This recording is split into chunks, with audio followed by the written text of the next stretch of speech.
Rally ਦੇ ਵਿੱਚ public ਤਾਂ ਬਹੁਤ ਆ ਰਹੀ ਹੈ ਜੀ ਪਰ ਅਰੇਂਜਮੈਂਟ ਨਹੀਂ ਇਹ ਠੀਕ ਕਰ ਸਕੇ। ਇਹਨਾਂ ਨੂੰ ਵੈਦਰ ਪਹਿਲਾਂ ਦੇਖਣਾ ਚਾਹੀਦਾ ਸੀ। ਜੀ ਇਹਨਾਂ ਨੇ ਕੋਈ ਐਮਐਲਏ ਦੇ ਬਿਠਣ ਦਾ ਇੰਤਜ਼ਾਮ ਨਹੀਂ ਕੀਤਾ। ਜੀ ਇਹਨਾਂ ਨੇ ਕਿਸੇ ਨੂੰ ਕੁਝ ਨਹੀਂ ਦੇਖਿਆ। ਇਹਦਾ ਕਿ ਪ੍ਰਬੰਧ ਸਹੀ ਨਹੀਂ ਹੋਇਆ ਹੈਗਾ। ਪ੍ਰਬੰਧ ਨਹੀਂ ਸਹੀ, ਪ੍ਰਬੰਧ ਨਹੀਂ ਸਹੀ, ਪ੍ਰਬੰਧ ਨਹੀਂ ਸਹੀ, ਪ੍ਰਬੰਧ ਨਹੀਂ ਸਹੀ, ਪ੍ਰਬੰਧ ਨਹੀਂ ਸਹੀ। ਕੱਲ ਬਿਆਨ ਸੀਗਾ, ਸਾਡੀ ਇੰਟਰਵਿਊ ਹੋਇਆ, ਉਹਦੇ ਵਿੱਚ ਤੁਸੀਂ ਕਿਹਾ ਕਿ ਪ੍ਰਬੰਧ ਚੰਗਾ ਨਹੀਂ ਹੋਇਆ, ਇੱਥੇ ਪ੍ਰਬੰਧ ਇਹਨਾਂ ਕੋਲੋਂ ਵਧੀਆ ਨਹੀਂ ਹੋਏ, ਇਸ ਕਰਕੇ ਰੈਲੀ ਕਾਮਯਾਬ ਨਹੀਂ ਹੋਈ। ਉਹ ਤਰੋੜ ਮਰੋੜ ਕੇ ਤੁਹਾਡੀ ਪੋਸਟ ਨੇ ਹੀ ਗਲਤ ਪਾਇਆ। ਇਹਦਾ ਕਿ ਪ੍ਰਬੰਧ ਸਹੀ ਨਹੀਂ ਹੋਇਆ ਹੈਗਾ। ਪ੍ਰਬੰਧ ਨਹੀਂ ਸਹੀ, ਪ੍ਰਬੰਧ ਨਹੀਂ ਸਹੀ, ਪ੍ਰਬੰਧ ਨਹੀਂ ਸਹੀ। ਜਿੰਨੇ ਐਮਐਲਏ ਨੇ, ਕੋਈ ਐਕਸ ਐਮਐਲਏ ਨੇ, ਕੋਈ ਹੈਗੇ ਨੇ ਜਿਹੜੇ 100 ਬੱਸ ਲੈ ਕੇ ਆਏ ਨੇ, ਅਜੇ ਬੱਸਾਂ ਪਿੱਛੇ ਆ ਰਹੀਆਂ ਨੇ। ਅਸੀਂ ਤਾਂ ਬਰਦਾਸ਼ਤ ਕਰਾਂਗੇ ਵੀ ਭਿੱਜ ਲਵਾਂਗੇ। ਕੋਈ ਬੀਬੀਆਂ ਭੈਣਾਂ, ਕੋਈ ਬੱਚੇ। ਲੱਗਦਾ ਕਿ ਪ੍ਰਬੰਧ ਸਹੀ ਨਹੀਂ ਹੋਇਆ ਹੈਗਾ। ਪ੍ਰਬੰਧ ਨਹੀਂ ਸਹੀ, ਪ੍ਰਬੰਧ ਨਹੀਂ ਸਹੀ, ਪ੍ਰਬੰਧ ਨਹੀਂ ਸਹੀ। ਪਰ ਵੀਆਈਪੀ ਏਰੀਆ ਨਹੀਂ ਭਰਿਆ, ਵੀਆਈਪੀ ਬੰਦੇ ਹੀ ਨਹੀਂ ਪਹੁੰਚੇ ਉੱਥੇ ਤਾਂ। ਉੱਥੇ ਵੀਆਈਪੀ ਕੋਈ ਹੈ ਹੀ ਨਹੀਂ ਸੀ। ਉੱਥੇ ਵੀਆਈਪੀ ਦੀ ਕੋਈ ਕੁਰਸੀ ਵੱਖਰੀ ਲੱਗੀ ਨਹੀਂ ਸੀ। ਚਿੱਟੀਆਂ ਚਾਦਰਾਂ ਪਾ ਕੇ ਕੁਰਸੀਆਂ ਲੱਗੀਆਂ ਸੀ ਕੋਈ ਉੱਥੇ। ਚਿੱਟੀ ਚਾਦਰ ਨਹੀਂ ਸੀ ਹੈਗੀ ਜੀ। ਸਭ ਜਿੰਨੀਆਂ ਵੀ ਕੁਰਸੀਆਂ ਸੀ ਉਹਨਾਂ ਦੇ ਚਿੱਟੇ ਕਵਰ ਚਾੜੇ ਸੀ ਰਿਸਪੈਕਟ ਸੰਗਤ ਵਾਸਤੇ। ਕੋਈ ਐਮਐਲਏ ਲਈ ਵੱਖਰੀ ਸੀਟ ਨਹੀਂ ਸੀ, ਕੋਈ ਮਿਨਿਸਟਰ ਵਾਸਤੇ ਵੱਖਰੀ ਸੀਟ ਨਹੀਂ ਸੀ। ਜਿਹੜਾ ਪ੍ਰਾਈਮ ਮਿਨਿਸਟਰ ਵੱਲੋਂ ਅਲਾਟ ਹੋ ਕੇ ਆਇਆ ਸੀ ਉਹੀ ਸਟੇਜ ਤੇ ਸੀ। ਕਿਉਂਕਿ ਸਟੇਜ ਤੇ ਇਹਨਾਂ ਨੇ ਟੋਟਲ 22 ਸੀਟਾਂ ਲਾਈਆਂ, ਮੈਂ ਦੇਖਿਆ। ਪਰ ਲੇਕਿਨ ਚਲੋ ਹੋ ਵੀ ਜਾਂਦਾ, ਵੀਵੀਆਈਪੀ ਨੇ ਆਣਾ ਹੈ, ਮੋਦੀ ਸਾਹਿਬ ਨੇ ਆਣਾ ਹੈ, ਪਰ ਲੇਕਿਨ ਬਾਕੀਆਂ ਦਾ ਵੀ ਇੰਤਜ਼ਾਮ ਹੋਣਾ ਚਾਹੀਦਾ। ਮੇਰਾ ਖਿਆਲ ਹੈ ਵੀ ਲੱਖ ਦੀ ਗਿਣਤੀ ਦਾ ਬੰਦਾ ਪਹੁੰਚ ਗਿਆ ਸੀ ਤੇ 700 ਕਹੀ ਜਾਂਦੇ ਨੇ। ਜੇ 700 ਕਹੀ ਜਾਂਦੇ ਨੇ, ਜਦੋਂ ਕੁਰਸੀਆਂ ਪਹਿਲਾਂ ਵੀ ਖਾਲੀ ਹੁੰਦੀਆਂ ਸ਼ੁਰੂ ਤੋਂ, ਬਾਅਦ ਚ ਵੀ ਹੁੰਦੀਆਂ, ਪਰ ਜਦੋਂ ਰੈਲੀ ਭਰਦੀ ਏ ਉਹਨੂੰ ਕਿਵੇਂ ਕਹਿ ਸਕਦੇ ਨੇ ਇਹ 700 ਬੰਦਾ ਸੀ। ਬੱਸਾਂ ਨੂੰ ਰਸਤੇ ਦੇ ਵਿੱਚ ਰੁਕਾਵਟ ਵੀ ਪਾਈ ਹੋਈ ਏ। ਕਿਸਾਨਾਂ ਨੇ ਰੋਕਿਆ, ਪਿੰਡਾਂ 'ਚੋਂ ਘੁੰਮ ਕੇ ਆਏ ਆ। ਪੁਲਿਸ ਨੇ ਰੋਕਿਆ, ਪੁਲਿਸ ਨੇ ਅੱਗੇ ਨਹੀਂ ਲੰਘਣ ਦਿੱਤਾ। ਵੇਖੋ, ਵਰਕਰ ਲਿਆਣਾ ਸਾਡਾ ਧਰਮ ਆ, ਟੈਂਟ ਲਵਾਉਣਾ ਸਾਡਾ ਧਰਮ ਆ, ਅਰੇਂਜਮੈਂਟ ਕਰਨਾ ਸਾਡਾ ਧਰਮ ਆ।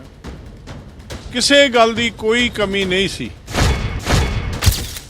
ਕੱਲ ਦੇਸ਼ ਦੇ ਪ੍ਰਧਾਨ ਮੰਤਰੀ ਨਰਿੰਦਰ ਮੋਦੀ ਦੀ ਫਿਰੋਜ਼ਪੁਰ ਦੇ ਵਿੱਚ ਰੈਲੀ ਸੀ, ਰੈਲੀ ਰੱਦ ਹੋ ਗਈ। ਕਾਰਨ ਇਹ ਦੱਸਿਆ ਗਿਆ ਕਿ ਦੇਸ਼ ਦੇ ਪ੍ਰਧਾਨ ਮੰਤਰੀ ਮੋਦੀ ਹੋਣਾ ਦੀ ਸਿਕਿਉਰਿਟੀ ਨੂੰ ਲੈ ਕੇ ਕਈ ਸਵਾਲ ਖੜੇ ਹੋਏ। ਇੱਕ ਪੁਲ ਦੇ ਉੱਪਰ ਉਹਨਾਂ ਦਾ ਕਾਫਲਾ 15 ਤੋਂ 20 ਮਿੰਟ ਤੱਕ ਖੜਾ ਰਿਹਾ ਅਤੇ ਇਹ ਸਵਾਲ ਖੜੇ ਹੋਏ ਕਿ ਪੰਜਾਬ ਸਰਕਾਰ ਦੇ ਵੱਲੋਂ ਪ੍ਰਬੰਧ ਜਿਹੜੇ ਹੈ ਸਿਕਿਉਰਿਟੀ ਨੂੰ ਲੈ ਕੇ ਵਧੀਆ ਨਹੀਂ ਕੀਤੇ ਗਏ ਸਨ। ਪਰ ਕਈ ਗੱਲਾਂ ਇਹ ਵੀ ਹੋ ਰਹੀਆਂ ਨੇ, ਜਦੋਂ ਦੂਜੇ ਪਾਸੇ ਪੰਜਾਬ ਦੇ ਮੁੱਖ ਮੰਤਰੀ ਪ੍ਰੈਸ ਕਾਨਫਰੰਸ ਕਰਦੇ ਨੇ ਤਾਂ ਉਹ ਕਹਿੰਦੇ ਨੇ ਕਿ 70,000 ਕੁਰਸੀਆਂ ਲਾਈਆਂ ਸੀ ਪਰ ਬੰਦਾ ਸਿਰਫ 700 ਪਹੁੰਚਿਆ, ਤਾਂ ਇਹਦੇ ਵਿੱਚ ਸਾਡਾ ਕੀ ਕਸੂਰ ਹੈ। ਤਾਂ ਮੇਰੇ ਨਾਲ ਬੀਜੇਪੀ ਦੇ ਵਿੱਚ ਨਵੇਂ ਸ਼ਾਮਲ ਹੋਏ ਸਰਬਜੀਤ ਸਿੰਘ ਮੱਕੜ ਨੇ ਗੱਲਬਾਤ ਕਰਾਂਗੇ, ਕਿਉਂਕਿ ਕੱਲ ਇਹਨਾਂ ਨੇ ਇੱਕ ਬਿਆਨ ਦਿੱਤਾ ਸੀ ਕਿ ਰੈਲੀ ਦੀ ਮੈਨੇਜਮੈਂਟ ਠੀਕ ਨਹੀਂ ਹੈ।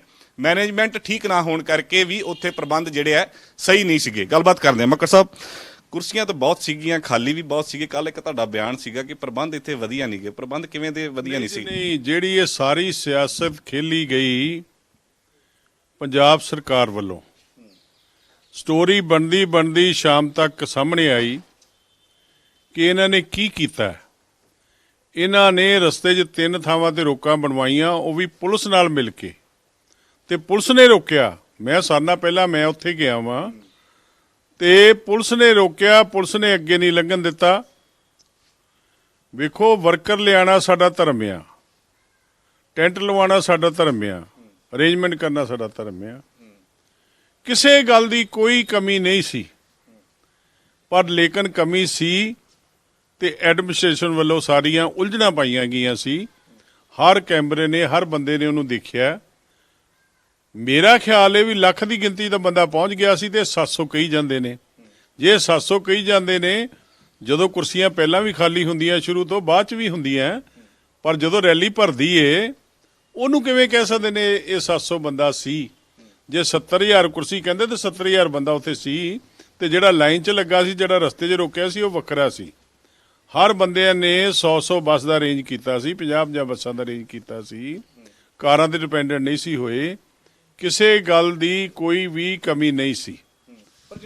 ਰੈਲੀ ਦੇ ਵਿੱਚ ਪਬਲਿਕ ਤਾਂ ਬਹੁਤ ਆ ਰਹੀ ਹੈ ਜੀ ਪਰ ਅਰੇਂਜਮੈਂਟ ਨਹੀਂ ਇਹ ਠੀਕ ਕਰ ਸਕੇ। ਇਹਨਾਂ ਨੂੰ ਵੈਦਰ ਪਹਿਲਾਂ ਦੇਖਣਾ ਚਾਹੀਦਾ ਸੀ। ਜੀ ਇਹਨਾਂ ਨੇ ਕੋਈ ਐਮਐਲਏ ਦੇ ਬਿਠਣ ਦਾ ਇੰਤਜ਼ਾਮ ਨਹੀਂ ਕੀਤਾ। ਇਹਨਾਂ ਨੇ ਕਿਸੇ ਨੂੰ ਕੁਝ ਨਹੀਂ ਦੇਖਿਆ। ਇਹਦਾ ਕਿ ਪ੍ਰਬੰਧ ਸਹੀ ਨਹੀਂ ਹੋਇਆ ਹੈਗਾ। ਪ੍ਰਬੰਧ ਨਹੀਂ ਸਹੀ, ਪ੍ਰਬੰਧ ਨਹੀਂ ਸਹੀ, ਪ੍ਰਬੰਧ ਨਹੀਂ ਸਹੀ, ਪ੍ਰਬੰਧ ਨਹੀਂ ਸਹੀ, ਪ੍ਰਬੰਧ ਨਹੀਂ ਸਹੀ। ਕੱਲ ਬਿਆਨ ਸੀਗਾ, ਸਾਡੇ ਇੰਟਰਵਿਊ ਹੋਇਆ, ਉਹਦੇ ਵਿੱਚ ਤੁਸੀਂ ਕਿਹਾ ਕਿ ਪ੍ਰਬੰਧ ਚੰਗਾ ਨਹੀਂ ਹੋਇਆ, ਇੱਥੇ ਪ੍ਰਬੰਧ ਇਹਨਾਂ ਕੋਲੋਂ ਵਧੀਆ ਨਹੀਂ ਹੋਏ, ਇਸ ਕਰਕੇ ਰੈਲੀ ਕਾਮਯਾਬ ਨਹੀਂ ਹੋਈ। ਉਹ ਤਰੋੜ ਮਰੋੜ ਕੇ ਤੁਹਾਡੀ ਪੋਸਟ ਨੇ ਹੀ ਗਲਤ ਪਾਇਆ। ਉਹਨੂੰ ਇੰਨਾ ਜ਼ਰੂਰ ਹੈ। ਮੈਨੂੰ ਇੱਕ ਪ੍ਰੈਸ ਵਾਲਾ ਕਹਿਣ ਲੱਗਾ ਜੀ ਵੇਖੋ ਸਾਡੇ ਉੱਤੇ ਮੀਂਹ ਪਈ ਜਾਂਦਾ। ਮੈਂ ਕਿਹਾ ਜੀ ਸਾਡੇ ਤੇ ਵੀ ਪੈ ਰਿਹਾ। ਜੇ ਬਾਰਿਸ਼ ਪੈ ਰਹੀ ਹੈ ਤੇ ਬਾਰਿਸ਼ ਨੇ ਕਿਸੇ ਦੇ ਉੱਤੇ ਤਾਂ ਪੈਣਾ ਹੀ ਹੈ। ਤੇ ਮੈਂ ਕਿਹਾ ਮੋਦੀ ਸਾਹਿਬ ਦੀ ਰੈਲੀ ਇਹ ਕੋਈ ਛੋਟਾ ਪੰਡਾਲ ਨਹੀਂ, 22 ਏਕੜਾਂ ਦਾ ਪੰਡਾਲ ਆ। ਜਿੰਨੇ ਐਮਐਲਏ ਨੇ, ਕੋਈ ਐਕਸ ਐਮਐਲਏ ਨੇ, ਕੋਈ ਹੈਗੇ ਨੇ ਜਿਹੜੇ 100 ਬੱਸ ਲੈ ਕੇ ਆਏ ਨੇ, ਅਜੇ ਬੱਸਾਂ ਪਿੱਛੇ ਆ ਰਹੀਆਂ ਨੇ। ਅਸੀਂ ਤਾਂ ਬਰਦਾਸ਼ਤ ਕਰਾਂਗੇ, ਵੀ ਭਿੱਜ ਲਵਾਂਗੇ। ਕੋਈ ਬੀਬੀਆਂ ਭੈਣਾਂ, ਕੋਈ ਬੱਚੇ। ਲੱਗਦਾ ਕਿ ਪ੍ਰਬੰਧ ਸਹੀ ਨਹੀਂ ਹੋਇਆ ਹੈਗਾ। ਪ੍ਰਬੰਧ ਨਹੀਂ ਸਹੀ, ਪ੍ਰਬੰਧ ਨਹੀਂ ਸਹੀ, ਪ੍ਰਬੰਧ ਨਹੀਂ ਸਹੀ। ਬਾਕੀ ਇਹ ਗੱਲ ਮੈਂ ਕਹਿ ਸਕਦਾ ਕਿ ਟੈਂਟ ਉੱਪਰ ਨਹੀਂ ਲੱਗੇ ਤੇ ਟੈਂਟ ਸ਼ਾਇਦ 22 ਏਕੜ ਤੇ ਨਹੀਂ ਲੱਗ ਸਕਦੇ। ਉਹਨੂੰ ਤਰੋੜ ਮਰੋੜ ਕੇ ਪੇਸ਼ ਕਰਨ ਦੀ ਕੋਸ਼ਿਸ਼ ਕੀਤੀ। ਨਾ ਕੋਈ ਸਟੇਜ ਦੀ ਗੱਲ ਹੋਈ, ਨਾ ਕੋਈ ਥੱਲੇ ਦੀ ਗੱਲ ਹੋਈ। ਚੰਗਾ ਹੋ ਗਿਆ ਤੁਸੀਂ ਮੇਰੇ ਕੋਲ ਅੱਜ ਆ ਗਏ। ਪਰ ਲੇਕਿਨ ਮੈਂ ਇਸ ਗੱਲ ਦੀ ਨਿੰਦਿਆ ਕਰਦਾ ਕਿਉਂਕਿ ਜਿਹੜੀ ਪੰਜਾਬ ਸਰਕਾਰ ਏ, ਜੇ ਉਹ ਮੋਦੀ ਸਾਹਿਬ ਨੂੰ 20 ਮਿੰਟ ਇੱਕ ਬ੍ਰਿਜ ਤੇ ਰੋਕ ਸਕਦੀ ਏ, ਜਾਂ ਡਫਾਂਗ ਬਣਾ ਕੇ ਕਿਸਾਨੀ ਨੂੰ ਬਦਨਾਮੀ ਦਵਾ ਸਕਦੀ ਏ, ਜਾਂ ਲੜਾਈ ਪਵਾ ਸਕਦੀ ਏ, ਤੇ ਉਹ ਸਭ ਕੁਝ ਕਰ ਸਕਦੀ ਹੈ। ਅਸੀਂ ਤਾਂ ਇੱਥੋਂ ਤੱਕ ਸੋਚਦੇ ਹਾਂ ਕਿ ਜਿਸ ਚੀਫ ਮਿਨਿਸਟਰ ਨੂੰ ਤੇ ਡੀਜੀਪੀ ਨੂੰ ਇਸ ਗੱਲ ਦਾ ਧਿਆਨ ਨਹੀਂ ਕਿ ਦੇਸ਼ ਦਾ ਪ੍ਰਧਾਨ ਮੰਤਰੀ ਸਾਹਿਬ ਆ ਰਹੇ ਨੇ। ਵੇਖੋ ਮੋਦੀ ਸਾਹਿਬ ਦਾ ਆਣਾ ਬੜੀ ਵੱਡੀ ਗੱਲ ਆ। ਤੇ ਪ੍ਰਧਾਨ ਮੰਤਰੀ ਦਾ ਜਿਹੜਾ ਪ੍ਰੋਟੋਕਾਲ ਹੈ, ਇਹ ਤਾਂ ਹਰ ਇੱਕ ਬੰਦੇ ਨੇ ਪੂਰਾ ਕਰਨਾ, ਪਾਰਟੀ ਕੋਈ ਵੀ ਸਟੇਟ 'ਚ ਹੋਵੇ।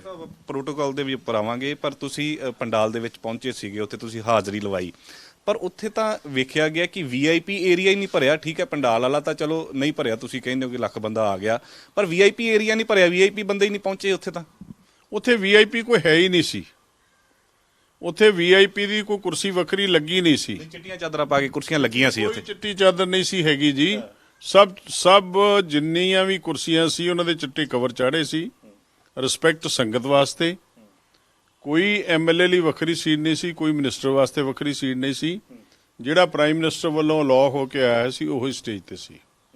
ਅੱਛਾ, ਪ੍ਰੋਟੋਕਾਲ ਦੀ ਗੱਲ ਹੈ ਕਿ ਸਭ ਤੋਂ ਪਹਿਲਾਂ ਤਾਂ ਪ੍ਰੋਟੋਕਾਲ ਇਹ ਸੀਗਾ ਕਿ ਰਿਸੀਵ ਕਰਨ ਦੇ ਲਈ ਸੀਐਮ ਨੂੰ ਜਾਣਾ ਚਾਹੀਦਾ ਸੀਗਾ। ਸੀਐਮ ਨਹੀਂ ਉੱਥੇ ਪਹੁੰਚੇ, ਮਨਪ੍ਰੀਤ ਬਾਦਲ ਹੋਣੀ ਪਹੁੰਚੇ ਨੇ, ਤਾਂ ਉਸ ਤੋਂ ਬਾਅਦ ਹੀ ਗੇਮ ਸਾਰੀ ਵਿਗੜ ਗਈ। ਤਾਂ ਤੁਹਾਨੂੰ ਲੱਗਦਾ ਕਿ ਇਹ ਜ਼ਿੰਮੇਵਾਰੀ ਕਿਹਨਾਂ ਦੀ ਬਣਦੀ ਹੈ? ਕਿਉਂਕਿ ਕਈ ਤਾਂ ਆਈਐਸਆਈ ਦੇ ਨਾਲ ਵੀ ਜੋੜੀ ਜਾਂਦੇ ਇਸ ਗੱਲਾਂ, ਇਹਨਾਂ ਗੱਲਾਂ। ਇਹ ਆਈਐਸਆਈ ਨਾਲ ਜੁੜੀ ਹੋਈ ਗੱਲ ਆ। ਇਹ ਬਿਲਕੁਲ ਉਹ ਨਿਕਲੇਗੀ। ਤੁਸੀਂ ਦੂਜੀ ਗੱਲ ਇਹ ਸੁਣ ਲਓ, ਸਾਡੇ ਸ਼੍ਰੀਮਤੀ ਇੰਦਰਾ ਗਾਂਧੀ ਜੀ ਦਾ ਕਤਲ ਹੋਇਆ ਸੀ, ਸਰਦਾਰ ਬਿਆਨ ਸਿੰਘ ਜੀ ਦਾ ਹੋਇਆ ਸੀ, ਚੀਫ ਮਿਨਿਸਟਰ ਸਾਹਿਬ ਸੀਗੇ, ਰਾਜੀਵ ਗਾਂਧੀ ਜੀ ਦਾ ਹੋਇਆ ਸੀ। ਐਡਾ ਵੱਡਾ ਦੇਸ਼ ਨੁਕਸਾਨ ਝੱਲ ਚੁੱਕਿਆ ਹੋਵੇ ਤੇ ਐਡਾ ਵੱਡਾ ਦੇਸ਼ ਦਾ ਪ੍ਰਧਾਨ ਮੰਤਰੀ ਜਿਹਨੇ ਕਮਾਂਡ ਕਰਕੇ ਦਿਖਾਈਏ ਸਾਰੇ ਵਰਲਡ ਦੀ, ਤੁਸੀਂ ਉਹਦੀ ਸਿਕਿਉਰਿਟੀ ਨਾ ਪ੍ਰੋਵਾਈਡ ਕਰੋ। ਜਾਂਦੇ ਨੇ ਨਾ ਅਮਰੀਕਾ, ਅਗਲੇ ਰੈੱਡ ਕਾਰਪੈਟ ਵਿਛਾਉਂਦੇ ਨੇ, ਸਾਰੇ ਰਿਸੀਵ ਕਰਨ ਆਉਂਦੇ ਨੇ। ਮੁੱਖ ਮੰਤਰੀ ਇੱਕ ਦਿਨ ਪਹਿਲਾਂ ਤਾਂ ਬਹਾਨਾ ਬਣਾਉਂਦਾ ਕਿ ਮੈਨੂੰ ਸ਼ਾਇਦ ਉਹ ਨਵਾਂ ਕਰੋਨਾ ਹੋ ਗਿਆ ਤੇ ਮੈਂ ਆ ਨਹੀਂ ਸਕਦਾ, ਮੇਰੀ ਥਾਂ ਤੇ ਮਨਪ੍ਰੀਤ ਬਾਦਲ ਆਣਗੇ ਤੇ ਸਾਡਾ ਗ੍ਰਹਿ ਮੰਤਰੀ ਆਊਗਾ। ਨਾ ਗ੍ਰਹਿ ਮੰਤਰੀ ਆਇਆ। ਜੇ ਮਨਪ੍ਰੀਤ ਸਾਹਿਬ ਗਏ ਨੇ ਕਿ ਉਹ ਪ੍ਰਧਾਨ ਮੰਤਰੀ ਦੇ ਕਾਫਲੇ 'ਚ ਨਹੀਂ ਉਹਨਾਂ ਨੂੰ ਜਾਣਾ ਚਾਹੀਦਾ। ਉਹਨਾਂ ਨੂੰ ਹਰ ਥਾਂ ਤੇ ਨਹੀਂ ਸੀ ਪਹੁੰਚਣਾ ਚਾਹੀਦਾ, ਉਹਨਾਂ ਨੂੰ ਵੀ ਪਹੁੰਚਣਾ ਚਾਹੀਦਾ ਸੀ ਜੇ ਉਹਨਾਂ ਦੀ ਡਿਊਟੀ ਲੱਗੀ ਸੀ। ਤਾਂ ਕਿੱਥੇ ਗਏ ਡੀਜੀਪੀ ਸਾਹਿਬ? ਉਹ ਕਿਉਂ ਨਹੀਂ ਗਏ ਯਾਰ? ਮੌਕੇ ਦਾ ਐਸਐਸਪੀ ਨਹੀਂ ਆਇਆ ਨਾਕਾ ਖਿਲਾਣ। ਜੇ ਤੁਸੀਂ ਕਹਿੰਦੇ ਹੋ 100 ਬੰਦਾ 200 ਬੰਦਾ, ਜੇ ਪੁਲਿਸ ਚਾਹਵੇ ਕਿ ਪ੍ਰਾਈਮ ਮਿਨਿਸਟਰ ਨੇ ਇੱਥੋਂ ਲੰਘਣਾ ਹੈ ਤੇ ਆਪਾਂ ਇਹਨੂੰ ਰੂਲ ਨੂੰ ਸਾਫ਼ ਰੱਖਣਾ ਹੈ, ਜਿਹੜਾ ਆਦੇਸ਼ ਪਰਮਾਨੈਂਟ ਬਲੂ ਬੁੱਕ 'ਚ ਹੈਗਾ। ਰਾਤ ਮੁੱਖ ਮੰਤਰੀ ਸਾਹਿਬ ਇਹ ਗੱਲ ਕਹਿੰਦੇ ਨੇ ਕਿ ਇਹਨਾਂ ਦਾ ਤਾਂ ਰੂਟ ਹੀ ਹੈ ਨਹੀਂ ਸੀ, ਰੂਟ ਮੈਪ ਦੇ ਵਿੱਚ ਇਹਦਾ ਹੈ ਹੀ ਨਹੀਂ ਸੀ, ਪਲਾਨ ਹੀ ਨਹੀਂ ਸੀਗਾ। ਇਹ ਬੀਜੇਪੀ ਦੇ ਵੱਲੋਂ ਪਲਾਨ ਕੀਤਾ ਗਿਆ ਸਾਰਾ ਕੁਝ। ਨਹੀਂ, ਬਿਲਕੁਲ ਪਲਾਨ ਨਹੀਂ ਕੀਤਾ ਗਿਆ। ਮੇਰੀ ਉੱਥੇ ਸੁਪਰਵਿਜ਼ਨ ਸੀ ਥੱਲੇ ਪੰਡਾਲ ਦੇ ਵਿੱਚ। ਬਿਲਕੁਲ ਪਲਾਨ ਨਹੀਂ ਕੀਤਾ ਗਿਆ। ਅਸੀਂ ਤਾਂ ਲੱਖਾਂ ਲੋਕ ਮੋਦੀ ਸਾਹਿਬ ਨੂੰ ਉਡੀਕਦੇ ਸੀ। ਹਾਂ, ਸਾਡੀਆਂ ਅੱਧੀਆਂ ਬਸਤਾਂ ਇਹਨਾਂ ਰਸਤੇ 'ਚ ਰੋਕ ਲਈਆਂ, ਉਲਝਣ ਪੈਦਾ ਕਰਤੀ। ਤੁਹਾਨੂੰ ਦਿਖਾਣੇ ਆ ਬੋਰਡ ਪਾਟੇ, ਜਿਵੇਂ ਇੱਥੋਂ ਬੰਦੇ ਗਏ ਨੇ ਉਹ ਵੀ ਦਿਖਾਣੇ ਆ, ਉਹ ਵੀ ਫੋਟੋ ਸ਼ੋਅ ਕਰੋ। ਜੇ ਮੇਰੇ ਵੱਲੋਂ ਨਵੇਂ ਬੰਦੇ ਵੱਲੋਂ 50-100 ਬੱਸ ਜਾ ਸਕਦੀ ਏ ਤੇ ਬਾਕੀ ਮੇਰੇ ਨਾਲ ਸਾਰੇ ਤਕੜੇ ਨੇ, ਮਾੜਾ ਕੋਈ ਨਹੀਂ ਹੈਗਾ ਬੀਜੇਪੀ ਦਾ, ਕੋਈ ਕਿੰਤੂ ਪਰੰਤੂ ਨਹੀਂ ਹੈਗਾ। ਚੰਦ ਲੋਕ ਜਿਹੜੇ ਹੈਗੇ ਨੇ ਕਿਸਾਨੀ ਤੋਂ ਗੁੱਸੇ ਸੀਗੇ, ਪਰ ਲੇਕਿਨ ਉਹਨਾਂ ਦੀ ਮੈਂ ਉਲਝਣ ਨਹੀਂ ਦੇਖੀ। ਸਾਡੀ ਕਾਰ ਕਿਸੇ ਨੇ ਨਹੀਂ ਰੋਕੀ, ਇਹਨਾਂ ਨੇ ਪਲਾਨ ਕਰਕੇ ਮੋਦੀ ਸਾਹਿਬ ਨੂੰ ਰੋਕਿਆ। ਜੇ 20 ਮਿੰਟਾਂ ਦੇ ਵਿੱਚ ਕੋਈ ਬੰਬ ਕਾਂਡ ਕਰਾ ਦਿੰਦੇ ਜਾਂ ਕੋਈ ਨੁਕਸਾਨ ਕਰਾ ਦਿੰਦੇ, ਇਹ ਤਾਂ ਮੈਂ ਉਹਨਾਂ ਦੀ ਟੀਮ ਦਾ ਧੰਨਵਾਦੀ ਆ ਕਿ ਜਿਨ੍ਹਾਂ ਨੇ ਮੋਦੀ ਸਾਹਿਬ ਨੂੰ ਕਿਹਾ ਕਿ ਆਪਾਂ ਨੂੰ ਵਾਪਸ ਜਾਣਾ ਚਾਹੀਦਾ, ਸਿਕਿਉਰਿਟੀ ਦੇ ਬਿਨਾਂ ਨਹੀਂ ਜਾਣਾ ਚਾਹੀਦਾ। ਜਦੋਂ ਚੀਫ ਮਿਨਿਸਟਰ ਨੇ ਵੀ ਟੈਲੀਫੋਨ ਨਹੀਂ ਸੁਣਿਆ ਤੇ ਨਾਲ ਕਹਿ ਦਿੱਤਾ ਗਿਆ ਜੀ ਸਾਡੇ ਕੋਲ ਪ੍ਰਬੰਧ ਨਹੀਂ ਹੈਗਾ। ਦੇਖੋ ਯਾਰ, ਹਨੇਰ ਆ ਗਿਆ।